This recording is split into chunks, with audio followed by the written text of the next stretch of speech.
Dan saudara tahu, ternyata ular tembaga zaman Musa itu tipologi Kristus yang disalibkan. Itu bayangan dari Kristus yang disalibkan. Karena dalam Yohanes 3:14 firman Allah yang hidup, ya. Sebagaimana Musa meninggikan patung ular tembaga di atas tongkat di padang belantara, demikian juga aku harus ditinggikan. Ini Yesus yang ngomong. Ini menunjuk Yesus yang disalib di atas kayu salib. Dan dia bagaikan ular tembaga. Dia dihukum di sana karena dosa kita. Nangkap sampai sini ya. Makanya saya bilang tadi bahwa orang yang terus berbuat jahat, terus menerus berbuat jahat, nggak bisa dipulihkan, nggak bisa dimurnikan. Karena apa, saudara? Yang dikasih oleh Tuhan. Oleh karena mereka terus menjadi apa? Tembaga dan besi. Ya, mencobai Tuhan. Wow, dosa mencobai Tuhan ini ngeri.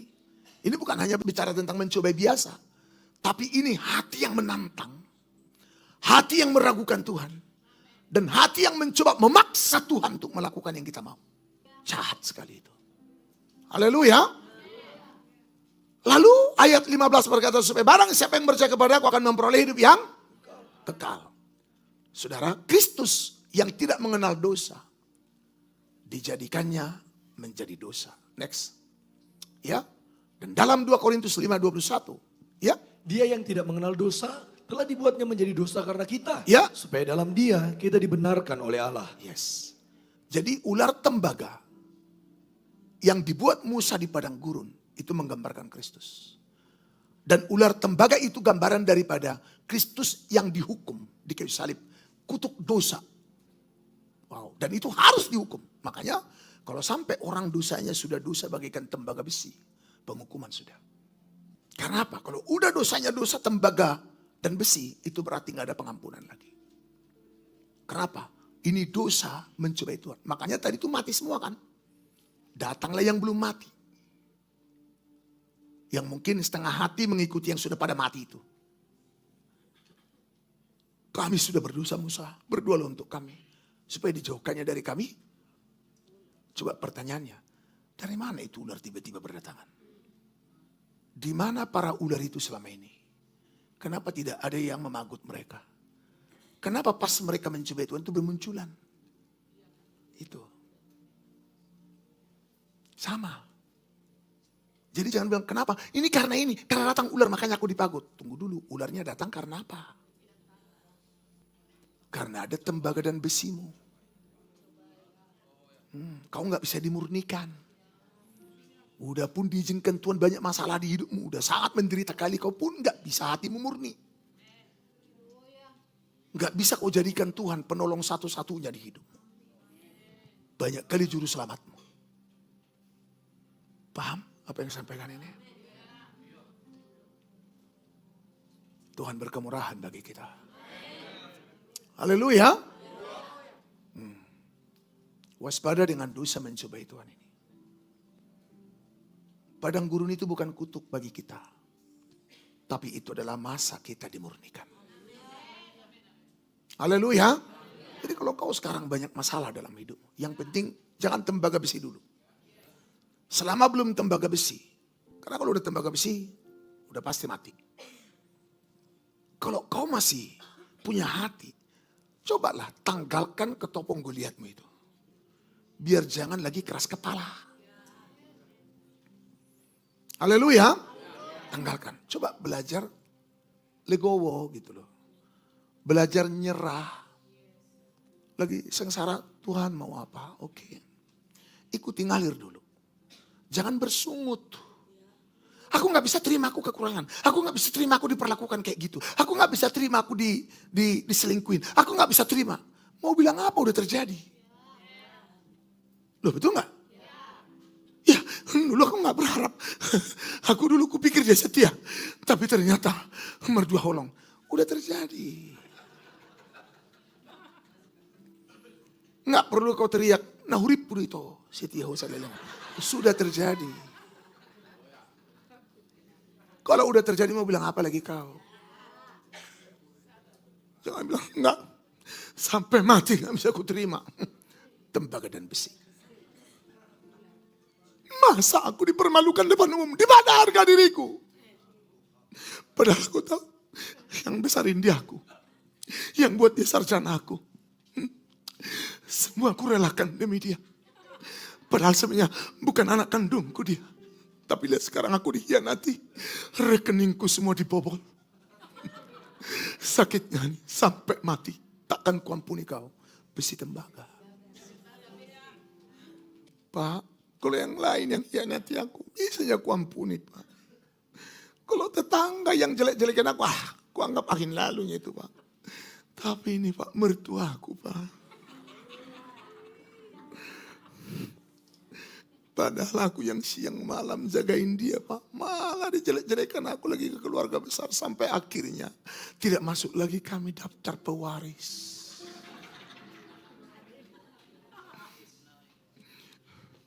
Tahu Bapak, semalaman aku nyanyi. Hati nai, dangol nai, pambai nami, tua usima tua.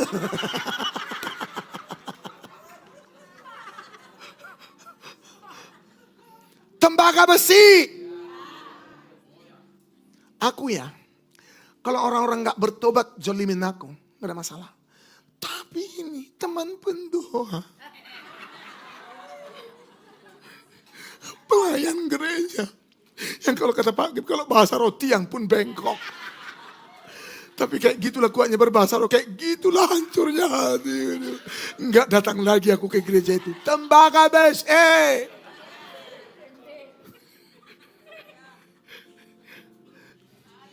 Haleluya.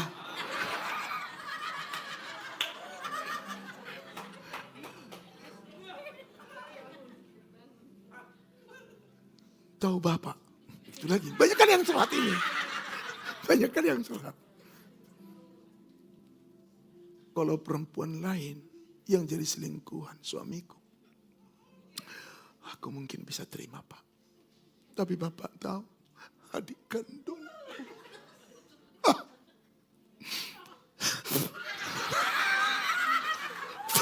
Baba,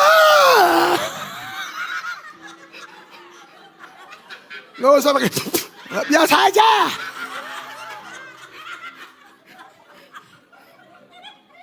Tembaga lagi pula Pak. Udah.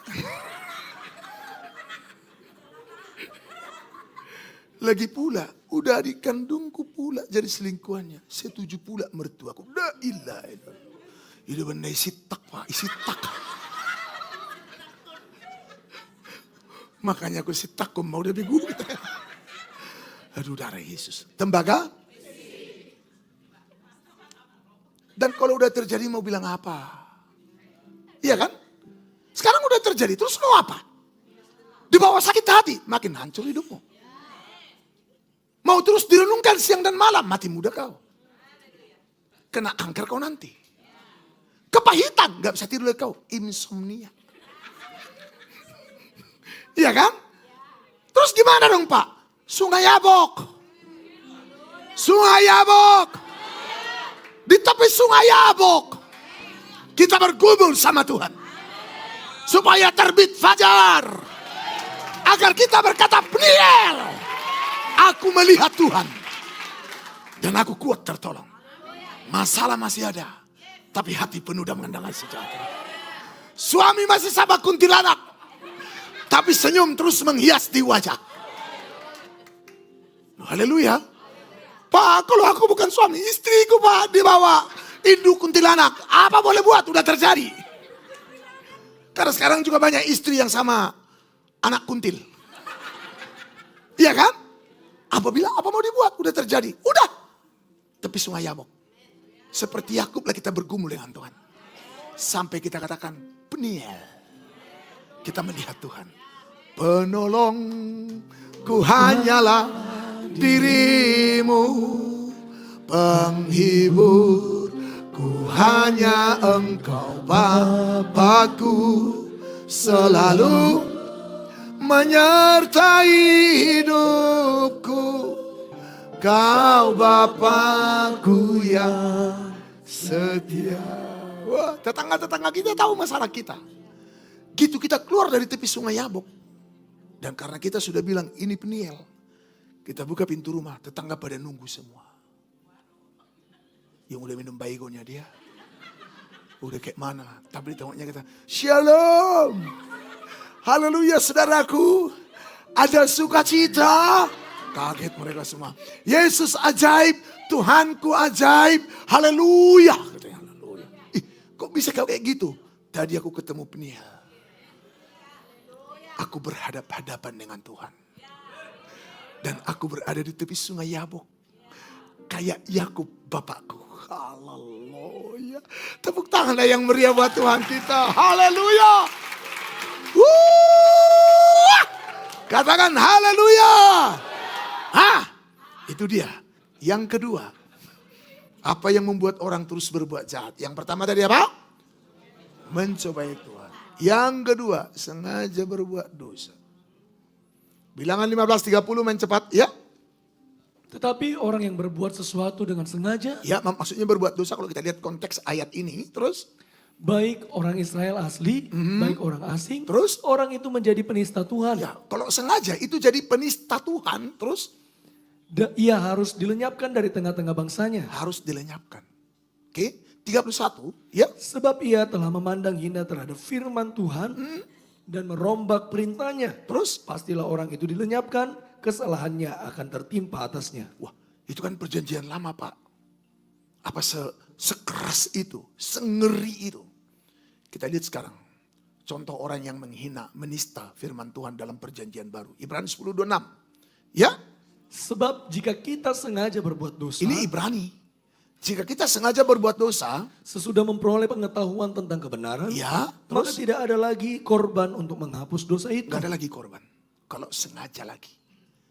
Setelah memperoleh pengetahuan tentang kebenaran yang benar. Lanjut terus. Tetapi yang ada ialah kematian yang mengerikan akan penghakiman Terus? dan api yang dahsyat yang akan menghanguskan semua orang durhaka. 28. Jika ada orang yang menolak hukum Musa, ia dihukum mati tanpa belas kasihan atas keterangan 2 atau 3 orang saksi. Terus 29. Betapa lebih beratnya hukuman yang harus dijatuhkan atas dia yang menginjak-injak anak Allah, yang menganggap najis darah perjanjian yang menguduskannya, dan yang menghina roh kasih karunia. Wow, jadi ternyata orang yang sengaja berbuat dosa itu udah sampai kepada penghujatan Roh Kudus. Makanya tadi dalam ayat 29 menghina roh kasih, lalu menganggap najis darah perjanjian yang menguduskannya. Dan menginjak-injak anak Allah. Anak Allah itu firman. Firman gak berguna bagi dia. Nanti kita akan lihat. Masih ingat ini? Jangan beri barang berharga pada anjing dan jangan beri mutiaramu kepada babi. Supaya dia jangan balik menyerang dan menginjak-injak. Jadi ternyata si manusia tembaga dan besi adalah manusia anjing dan babi. Kita akan lihat lebih, wow, tajam, keras, apa boleh buat. Ini sudah akhir zaman. Kiranya kita semua diberkati dan dipulihkan, diubahkan. Ini termasuk khotbah puputan yang sudah mengembus. Api semakin membara. Api firman. Karena Allah adalah api yang menghanguskan. Kan begitu ya? Kiranya setelah dengar firman ini makin murni hati kita. Kiranya setelah dengar firman ini makin berubah kita. Supaya jangan jadi manusia tembaga dan besi atau sama dengan B dan haleluya. Nah, kita lihat nih, kenapa sengaja berbuat dosa ini setelah memperoleh pengetahuan kebenaran. Dikatakan saudara, menginjak-injak anak Allah, ya, menginjak-injak anak Allah, menganggap najis perjanjian dan menghina roh kasih karunia. Ternyata saudara, yang dikasih Tuhan, apa yang dimaksud dengan sengaja berbuat dosa, next, itu berbicara tentang sengaja berbuat dosa. Kembali lagi, kalau kita lihat dari bahasa aslinya, itu hekousios, hamartanonton. Ya, hamartanonton. Itu dalam bahasa Yunaninya. Yang artinya sengaja berbuat dosa. Nah, hekousios artinya dengan sengaja. Sukarela dengan kehendak sendiri. Sadar betul. Jadi memang sengaja betul, sadar betul. Jadi artinya nih ibarat kalau kita mau tanda tangan sesuatu. Apakah Anda dengan sadar tidak dipaksa, nggak ada unsur paksaan untuk menandatangani. Kan ada begitu ya. Jadi sama sekali nggak ada unsur paksaan. Walaupun kalau di dunia ini banyak itu semua kamuflase kan. Tapi ini benar-benar sadar betul dia. Itu yang dimaksud dengan tadi itu hekousios. Jadi dengan kehendak sendiri. Bukan jatuh karena kelemahan sesaat. Tapi tindakan yang dilakukan dengan sadar, tanpa paksaan, dan dengan niat yang murni sendiri. Paham maksudnya kan? Wow, haleluya. Nah sementara hamartanonton atau sama dengan hamarkia, itu dalam lebih dipersingkat lagi, itu bicara tentang dosa yang meleset dari sasaran. Ya bentuk ini ya tidak sedang berlangsung, menunjukkan tindakan yang terus menerus, bukan sekali jatuh. Jadi ini dosa yang terus menerus diulang-ulang sampai matang. Dan akhirnya dosa itu berbuahkan maut. Makanya dalam kitab 1 Yohanes 5 ayat yang ke-16, kalau ada seorang melihat saudaranya berbuat dosa, yaitu dosa yang tidak mendatangkan maut, hendaklah ia berdoa kepada Allah dan dia akan memberikan hidup kepadanya. Yaitu mereka yang berbuat dosa yang tidak mendatangkan, ada dosa yang mendatangkan maut. Tentang hal itu tidak kukatakan bahwa ia harus berdosa. Semua kejahatan adalah dosa, tetapi ada dosa yang tidak mendatangkan maut. Nah, ada dosa yang tidak mendatangkan maut, tapi ada dosa yang mendatangkan maut. Apa dosa yang tidak mendatangkan maut? Dosa yang segera diakui dan bertobat. Dan dosa yang mendatangkan maut adalah dosa terus diulang-ulang dengan sengaja sampai matang. Kitab Yakobus dikatakan apabila dosa itu sudah matang, maka ia akan melahirkan maut. Makanya hati-hati dengan dosa yang terus diulang-ulang. Sampai matang, sampai padat, sampai membuahkan maut. Itu yang dimaksud dengan sengaja berbuat dosa. Haleluya. Jadi orang inilah yang disebut menyalahgunakan, orang yang seperti inilah yang disebut menyalahgunakan kasih karunia Allah. Dengan berpikir bahwa sesudah kita menjadi orang Kristen, kita dapat berbuat semau kita tanpa konsekuensi dosa. Sekarang kan ada ajaran hyper grace. Pokoknya sekali selamat tetap selamat. Kalau udah percaya Yesus pasti masuk surga. Tidak peduli hidupnya rusak, tidak peduli penyembah berhala. Ya gak apa-apa, kita juga harus ini meradat segala macam. Ini bahaya, diulang-ulang. Sehingga apa? Dosa itu pun sudah jadi umum dan menurut dunia itu gak salah. Tapi nanti itu bisa melahirkan maut bagimu. Nangkap sampai di sini ya. Yudas 1 ayat 4.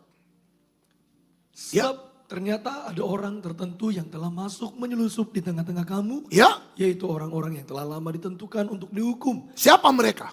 Mereka adalah orang-orang yang fasik. Orang fasik. Yang menyalahgunakan kasih karunia Allah. Menyalahgunakan kasih karunia. Terus?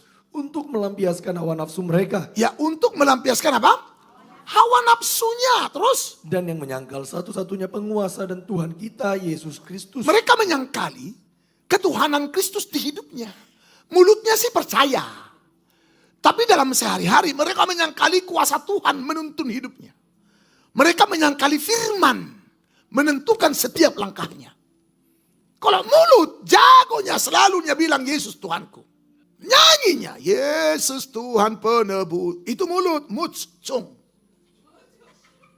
Tapi begitu hidup sehari-hari, dia menyangkali Tuhan.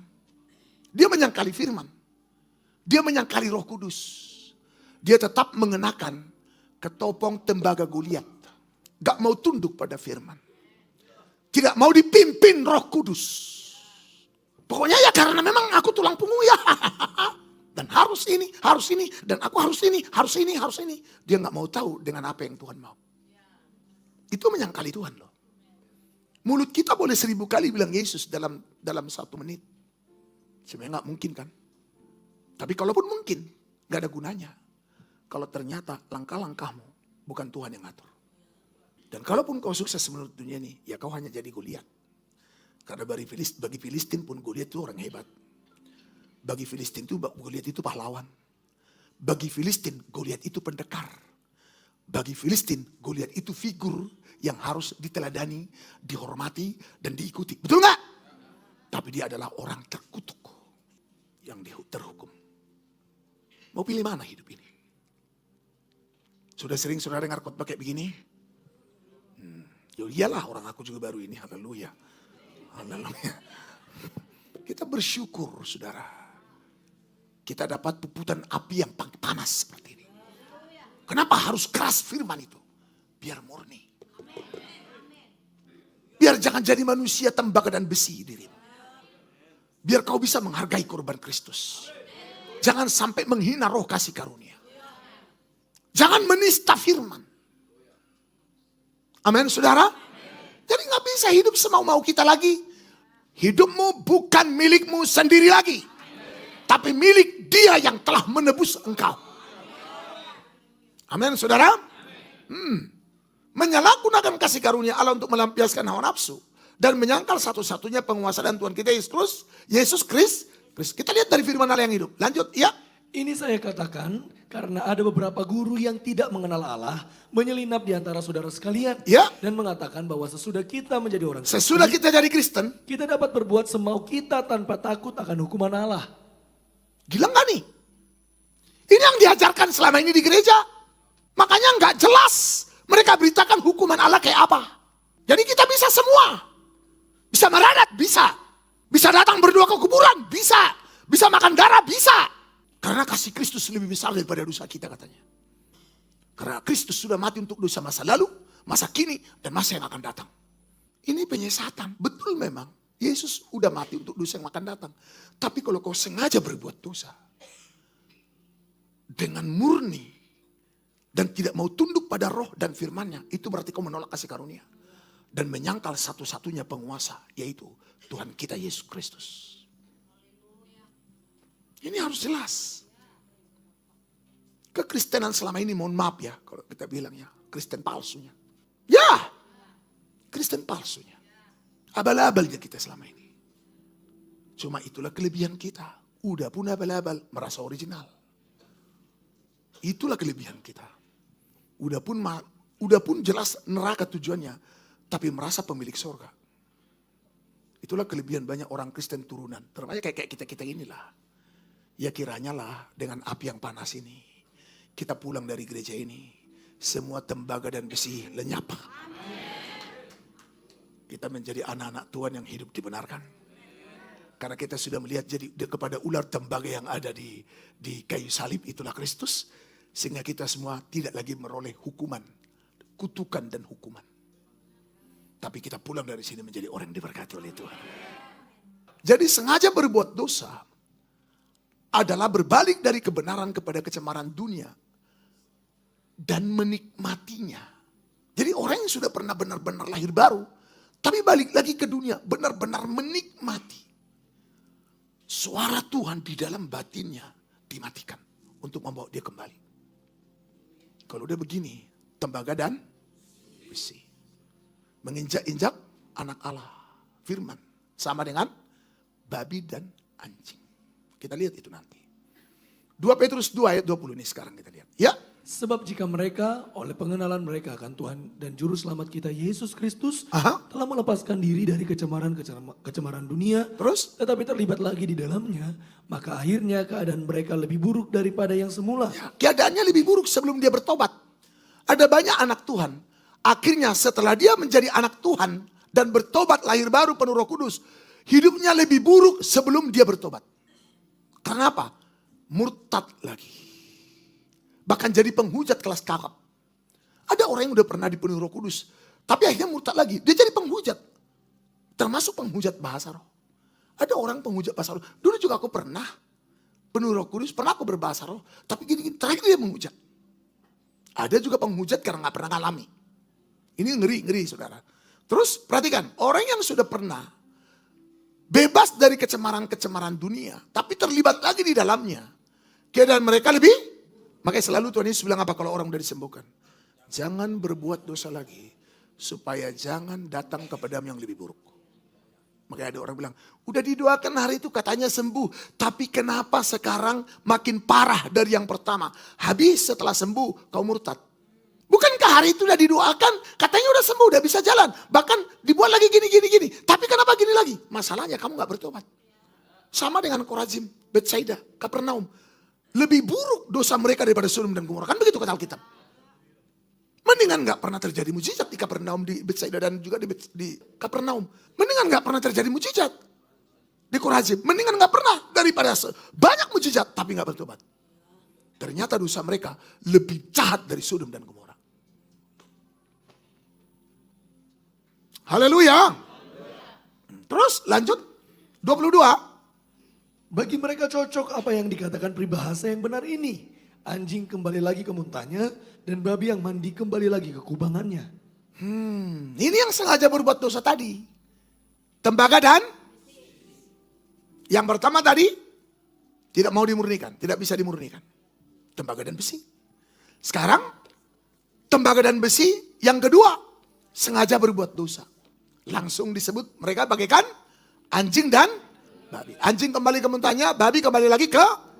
Ini yang saya bilang tadi, Matius 7 ayat yang ke-6. Anjing dan babi itu menolak kekudusan. Dan mutiara yang berharga. Nah ini dia babinya. Haleluya. Ya, coba Matius 7 ayat 6. Jangan kamu memberikan barang yang kudus kepada anjing. Dan jangan kamu melemparkan mutiaramu kepada babi. Jangan beri barang yang kudus pada anjing. Ada orang, tapi sifatnya sifat anjing. Apa itu? Muntahnya dijilat lagi. Gak konsekuen dengan ucapannya. Labil.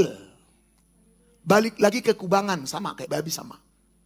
Haleluya. Jangan kamu memberikan barang yang kudus kepada anjing. Dan jangan kamu melemparkan mutiaramu kepada babi. Terus. Supaya jangan diinjak-injaknya dengan kakinya. Lalu ia berbalik mengoyak kamu. Bandingkan tadi dengan yang dikatakan di dalam kitab Ibrani 10:26. Sebab jika kita sengaja berbuat dosa. Sesudah memperoleh pengetahuan kebenaran. Maka tidak ada lagi korban untuk menghapus dosa. Tidak, tetapi yang adalah kematian yang mengerikan, penghakiman yang dahsyat yang akan menghancurkan semua orang durhaka.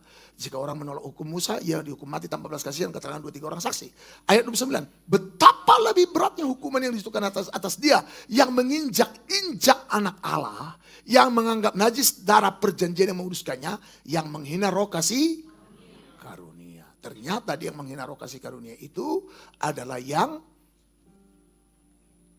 menginjak-injak mutiara dan kekudusan itu oleh anjing dan babi. Bahkan bukan cuma mereka injak-injak itu, mereka balik menyerang kita. Ya jangan kaget kalau kita membawa berita kekudusan ini. Kalau kita membawa berita mutiara yang berharga ini. Termasuk pendeta-pendeta anjing pun akan menggonggongi kita. Pendeta-pendeta babi pun akan mencoba menyerang kita. Mohon maaf, saya harus ngomong apa adanya. Saya nggak suka saya dipoles-poles. Kita lebih baik natural apa adanya. Tapi Pak nanti sakit hati, peduli amat. Tuhan Yesus juga bilang begitu kok. Orang Farisi hamba uang katanya. Sampai murid-murid bilang, guru, apa nggak tersinggung nanti mereka? Siapa yang berjalan dalam kegelapan akan tersandung, tapi siapa yang berjalan dalam terang tidak akan tersandung. Haleluya. Ya, kenapa begitu? Kenapa? Bapak berani banget. Siapa yang bikin Bapak? Siapa lagi? Surga lah Tuhan Yesus. Mikael, malaikat. Haleluya. Gabriel itu yang kasih pesan sekarang. Haleluya. Haleluya. Nggak takut mati Bapak. Udah bolak-balik. Mau mati nggak jadi-jadi. Haleluya. Haleluya. Orang kalau udah melewati beberapa kali maut kematian. Udah biasa. Jadi mutiara itu berbicara tentang surga, kebenaran. Dalam Matius 13, 45 dan 46. Demikian pula hal kerjaan surga. Seumpama seorang pedagang yang mencari mutiara yang indah. Setelah ditemukannya mutiara yang sangat berharga. Ia pun pergi menjual seluruh miliknya lalu membeli mutiara itu. Tadi anjing sama babi ngapain mutiara itu? Tapi untuk orang yang mencintai Tuhan. Mereka bagaikan pedagang yang mencari mutiara yang. Dan apa tandanya mutiara itu berharga padamu?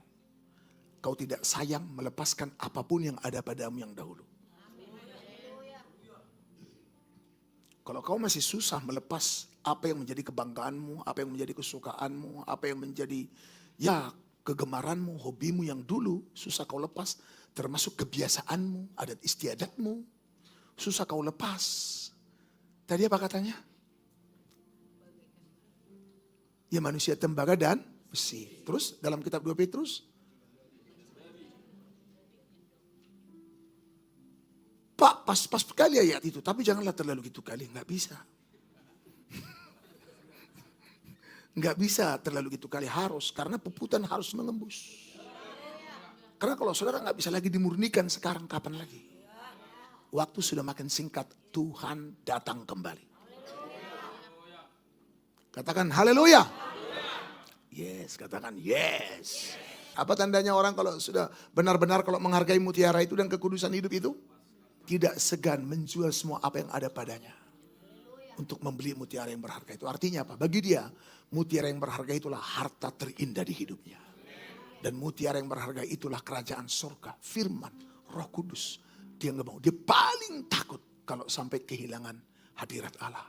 Kehilangan kebenaran. Dan paling takut kalau sampai Roh Kudus diam, tidak lagi menuntun dia. Tapi ada yang bilang, Pak, aku gak pernah dengar suara Roh Kudus. Hati-hati. Jangan-jangan kau manusia tembaga dan besi. Pak, aku gak bisa bedakan bagaimana dituntun Tuhan dan tidak. Bertobatlah, kerajaan Allah sudah dekat. Nah itulah Pak, aku masih belum peka. Kenapa kau gak peka? Hatimu menebal. Gak mungkin anak gak bisa dengar suara bapaknya. Kalau kau anak, pasti kau dengar suara bapakmu.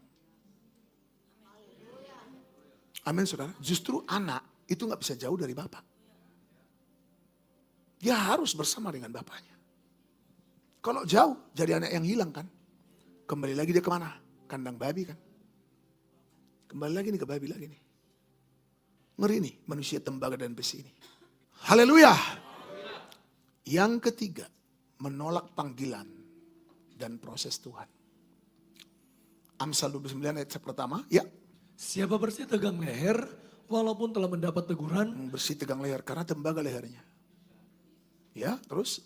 Akan sekonyong-konyong diremukkan tanpa dapat dipulihkan lagi. Ini dia. Sama dengan tadi orang Israel yang mencobai Tuhan. Dipakut ular mati. Apalagi sengaja berbuat dosa. Tidak ada lagi pengampunan. Finish semua kan? Haleluya. Sekarang menolak panggilan Tuhan. Menolak proses Tuhan di hidupnya. Lalu dikatakan dia bagaikan orang bersetegang leher. Walaupun sudah mendapat teguran. Sekonyong-konyong diremukkan tanpa dapat dipulihkan lagi. Maka hati-hati. Jangan terus menerus bebal. Kalau Tuhan udah tegur 5 kali. Jangan sampai gagal yang ke-6 kali kita ditegur. Kadang-kadang bisa Tuhan tegur sampai 10 kali. Ingat loh, semua ada batas. Semua ada batas. Ada limitnya semua. Anugerah itu ada limitnya. Kasih Tuhan itu ada limitnya. Memang benar Allah itu penuh kasih. Panjang sabar. Panjangnya semana? Gak terukur. Tapi tetap ingat ada limitnya. Dan kita ini sudah mau mencapai limit batas kemurahan Tuhan. Karena pintu anugerah akan tertutup segera. Tuhan akan datang kembali. Haleluya. Gak ada pilihan lain. Hidup atau mati itu pilihanmu. Haleluya. Ya termasuk ini para pengerja. Jangan kira. Karena kau masih nyaman terus ditegur. Dan kau bersih tegang leher. Kau pikir kau akan terus aman begini. No. Yang gak enak itu. Kalau kau udah sampai limit. Dan kau masih merasa mendapat kemurahan masih punya paket. Kadang gitu kita kan. Kita tengok paket kita masih banyak. Aku pernah kulihat. Masih 30 GB. Aman pikirku. Besoknya limit. Karena selalu pakai wifi di rumah. Hangus. Karena udah limit. Walaupun masih 30 GB. Waktu ku cek. Di My Telkomsel. Wih 30 GB aman kupikir. Besoknya kok gak bisa lagi. Dimakan pulsa yang ada. Kok jadi habis. Masih ada 100.000 kian pulsa. Habis semua nol. Ku cek lagi My Telkomsel, pinjam. Tethering ke orang. Udah nol semua. Limit.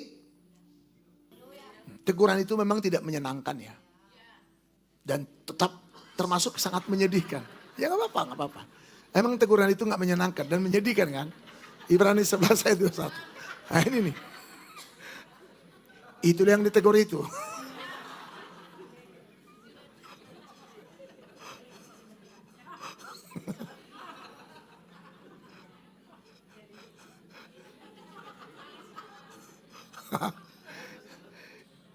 Itu bisa ditegur atau enggak ya? Haleluya. Coba ayat 11 dulu kita lihat. Dalam BMK, memang pada waktu kita diajar, hukuman itu tidak menyenangkan hati kita, melainkan hanya menyedihkan saja. Ya, Tetapi kemudian dari itu, bagi kita yang sudah diajar, hukuman itu menyebabkan kita hidup menurut kemauan Allah dan menghasilkan perasaan sejahtera pada kita. katakan amin. Jadi kalau kita menerima teguran, kalau kita menerima ajaran, kita menerima hajaran, saudara, yang dikasih, walaupun sakit, walaupun menyedihkan hati, teguran itu. Tapi endingnya itu yang luar biasa, membuat kita hidup menurut kemauan Allah. Sehingga kita menghasilkan perasaan damai sejahtera. Katakan haleluya. Katakan amin. Ya, jadi sikap keras kepala dan memberontak ini adalah salah satu tipe orang manusia tembaga dan besi. Ibrani 3:15. Ibrani 3:15. Ya. Inilah yang tertulis dalam Alkitab. Ya. Kalau pada hari ini kamu mendengar suara Allah, janganlah kamu berkeras kepala. Jangan keras kepala karena itu tembaga apa? Ketopong tembaga kuliah terus. Seperti leluhurmu. Ya. Ketika mereka memberontak terhadap Ya, Allah. waktu mereka berontak. Jadi keras kepala, berontak. Ya, terus ayat 16. Nah, siapakah orang-orang yang mendengar suara Allah lalu memberontak terhadapnya? Ya. Itulah semua orang yang dipimpin oleh Musa keluar dari Mesir, bukan? Itulah orang-orang Israel yang keluar dari Mesir. Terus. Dan terhadap siapakah Allah marah 40 tahun lamanya? Ya. Terhadap mereka yang berdosa yang jatuh mati di padang gurun, bukan? Terus 18. Ketika Allah bersumpah begini, Apa katanya? mereka tidak akan masuk ke negeri itu untuk mendapat istirahat bersamaku. Terus. Siapakah pula yang dimaksudkan oleh Allah? Siapa mereka itu? Terus. Yang dimaksudkan ialah orang-orang yang memberontak terhadap Allah, bukan? Yang keras kepala. Yang terus mengenakan ketopong tembaga. Terus 19. Sekarang kita mengerti bahwa mereka tidak dapat masuk karena mereka tidak percaya kepada Allah. Tuhan jauhkan itu dari kita. Jadi yang ketiga tadi menolak panggilan dan proses Tuhan. Katakan haleluya. Ya. Yang terakhir ini. Amsal 1:24. Menolak panggilan Tuhan, mengabaikan nasihat dan tidak menerima teguran. Konsekuensinya mengerikan. Hati-hati hyper grace. Hati-hati dengan ajaran yang berkata, sekali selamat tetap selamat. Yang penting udah percaya Yesus, tapi perilaku gak berubah. Maut loh. Sekali lagi, kalau nanti di neraka kau baru sadar, ternyata kau sesat selama ini, terlambat. Sekaranglah kita perlu diajar untuk diinsafkan. Jadi kalau panas pengajaran itu bagaikan api yang melebur kita, tujuannya untuk memurnikan kita. Supaya jangan jadi manusia tembaga dan besi. Supaya kita jangan jadi orang yang suka mencobai Tuhan. Yang tidak menghargai firman, yang menista Allah dan menginjak-injak anak Allah. Yang tidak menghargai kekudusan dan mutiara yang berharga. Supaya jangan disebut pick and dog katanya. Ya haleluya. Amsal 1:24. Ya. Oleh karena kamu menolak ketika aku memanggil dan tidak ada orang yang menghiraukan ketika aku mengulurkan Nah tanganku. itu dia. Menolak dipanggil Tuhan. Tuhan ulurkan tangannya. Tak ada yang menghiraukan. Terus. Bahkan kamu mengabaikan nasihatku Kamu abaikan lagi nasihatku kata Tuhan. Ya. dan tidak mau menerima Gak teguranku. mau terima teguran. Terus. Maka aku juga akan menertawakan celakamu. Aku akan menertawakan celakamu. Terus. Aku akan berolok-olok apabila kedahsyatan datang ke atasmu. Terus. Apabila kedahsyatan datang ke atasmu seperti badai Ya. dan celaka melanda kamu seperti angin puyuh. Ya. Apabila kesukaran dan kecemasan datang menimpa Ini kamu. konsekuensinya. Wow. Shalom. Haleluya. Wow. Haleluya. Tuhan tolong kita semua ya Bapak Ibu. Amin. Amin. Ya, supaya kita selamat. Katakan amin. Coba kita dulu ke tadi Yudas 1:4 kita naik lagi dulu. Itu belum kita baca semua itu. Yang firman Allah yang hidup. Ini saya katakan karena ada beberapa guru yang tidak mengenal Allah menyelinap di antara saudara sekalian dan mengatakan bahwa sesudah kita menjadi orang Kristen, kita dapat berbuat semau kita tanpa takut akan hukuman Allah. Terus? Nasib orang semacam itu telah ditentukan sejak dahulu. Ya. Karena mereka telah melawan satu-satunya penguasa dan Tuhan kita. Perhatikan ayat yaitu 5. Yesus Kristus. Ya. Jawaban saya kepada mereka ialah, Ya. ingatlah kenyataan ini. Ya, apa itu kenyataannya? Kenyataan yang sudah saudara ketahui. Apa itu? Bahwa Tuhan telah menyelamatkan umat. Tuhan selamatkan umatnya dari Mesir. Dan kemudian membinasakan setiap orang dari Tapi mereka kemudian dibinasakan. Karena apa? yang tidak percaya dan tidak taat kepadanya. Kaitannya tadi, saudara, ke Amsal 1 ayat yang atau ayat yang ke-26, maka aku akan menertawakan celakamu. Aku akan berolok-olok apabila kedahsyatan datang atasmu. Apabila kedahsyatan datang atasmu seperti badai, celaka melanda kamu seperti angin puyuh. Apabila kesukaran kecemasan datang menimpa kamu. Pada waktu itu mereka berseru kepadaku, tidak akan apa? Lanjut lagi terus. Mereka akan bertekun mencari aku, Ya. tetapi tidak akan menemukan Terus aku. lagi 29. Oleh karena mereka benci kepada pengetahuan Terus, dan tidak memilih takut akan Tuhan. walaupun nanti akhirnya kau bertekun. Tapi kalau sudah limit, gak ada guna. Makanya di masa kemurahan, pergunakan waktu yang ada. Jangan bodoh, usahakan mengerti kehendak Tuhan. Jadi kalau diajar kayak seperti ini kehendak Tuhan, apalagi sampai seperti ini bobotnya. Ya belajar menerima. Buka hati. Jangan bilang ini pagi-pagi hari Minggu Pak. Kita masa dimarahin terus. Kita di rumah juga udah banyak, udah tegang. Nyampe di gereja lebih tegang lagi. Kan ketawanya saudara dari tadi. Haleluya. Haleluya. Haleluya. Kan dibiusnya. Supaya murni. Biar jangan manusia tembaga dan. Supaya jangan sih kau lihat dirimu. Biar kita jadi anak-anak Tuhan yang diberkati Tuhan. Haleluya. Ya, jadi walaupun bertekun mencari aku kata Tuhan. Aku tidak membiarkan diriku lagi ditemukan. Terus ayat 29. Oleh karena mereka benci kepada pengetahuan Ya. dan tidak memilih takut akan Tuhan. Ayat 30. Tidak mau menerima nasihatku, Ya. tetapi menolak segala tegunanku. Ngeri loh saudara. Terus 31. Maka mereka akan memakan buah perbuatan mereka dan menjadi kenyang oleh rencana mereka. Jangan bilang itu kan Amsal perjanjian lama. Makanya tadi saya sengaja lagi naik ke Yudas 1. Ayat yang kelima. Ingat kenyataan ini. Allah memang menyelamatkan umatnya dari Mesir. Tetapi membinasakan mereka yang tidak percaya. Ya, jelas ya. Allah memang menyelamatkan umatnya dari tanah Mesir. Dan kemudian membinasakan setiap orang dari mereka yang tidak percaya dan tidak taat kepadanya. 3 penyebab. Kenapa mereka disebut manusia tembaga dan besi. Oleh karena mereka gagal mengalami pemurnian. Ya, jadi orang yang disebut manusia tembaga besi itu adalah orang yang tidak berhasil dimurnikan. Makanya cuma yang keluar itu tembaga dan besi. Haleluya. Seberat-beratnya masalah, separah-parahnya hidupnya. Bukannya bisa makin rendah hati datang pada Tuhan. Malah makin menggila. Ya sudah kalau udah begitu berarti gak ada yang murni dalam hidupnya. Jadi alasannya ada 3 kenapa dia gak bisa dimurnikan. Yang pertama, suka mencobai Tuhan. Yang kedua, sengaja berbuat dosa. Dan yang ketiga, menolak panggilan Tuhan. Makanya ayo, kalau kita dipanggil Tuhan. Kalau tangan Tuhan sudah terulur, ayo. Sambut. Anugerah masih ada, jangan dipandang remeh. Jadi kalau mutiara diberikan, jangan diinjak. Ini mutiara yang sedang saudara dengar ini. Jangan dibiarkan, itu ya khotbahnya itu. Yang gak usah kita dengar semua itu kata Pak Gim itu. Walaupun memang semua ada ayatnya. Tapi ya memang itu tugasnya itu, khotbahnya itu.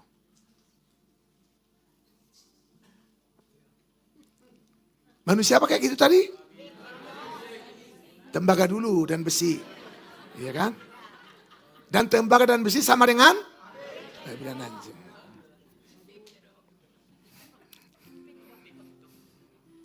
Tuhan tolonglah kita semua ya.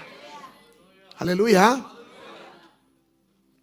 Pak, hampir gak pernah pas aku dari tadi dengar firman ini. Bagus, itu bagus. Berarti ada yang murni dalam diri kita. Ini aja doaku, kita pulang dari sini jadi perak dan emas. Karena kita perak yang dimurnikan. Bukan manusia tembaga dan Tuhan memberkati kita semua. Berbahagialah orang yang mendengarkan firman Allah dan yang merenungkannya. Kiranya firman Tuhan tertanam di loh hati dan jiwa kita. Yuk tepuk tangan yang meriah buat Tuhan kita.